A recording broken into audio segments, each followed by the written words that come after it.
जावेद साहब, एक आखिरी सवाल का जवाब मैं आपसे चाहूंगी। तमाम बातें आपने कही, रोहिंग्या मुसलमान, सिया मुसलमानों की बात हुई, लेकिन देश का, हिंदुस्तान का मुसलमान क्यों डरा हुआ है? कौन से ऐसे लोग हैं जो अपनी राजनीति चमकाना चाहते हैं और उसके जरिए दरअसल ये बताने की कोशिश की जा रही है कि अगर ये लागू हो जाता है, मोदी सरकार लागू कर देती है तो फिर ये आपका एक तो सुनिए, एक बात सुनिए जी।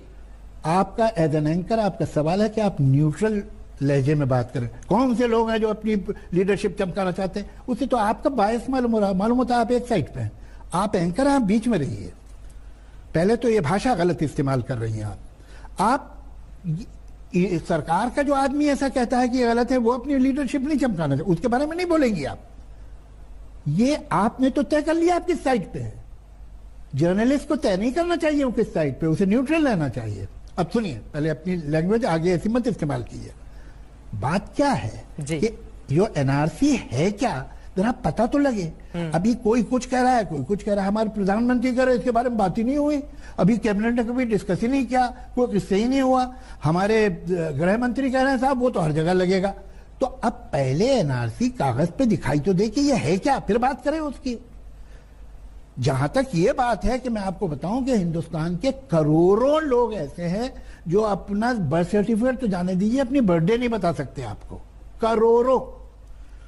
वो कहां से प्रूफ करेगा? एक दलित, एक गरीब मुसलमान, एक गरीब हिंदू, एक गरीब आदिवासी के साहब ये पेपर्स हैं मेरे दादा की ये प्रॉपर्टी। उसके 10 जनरेशन में किसी की कोई प्रॉपर्टी नहीं रही है बेचारे की।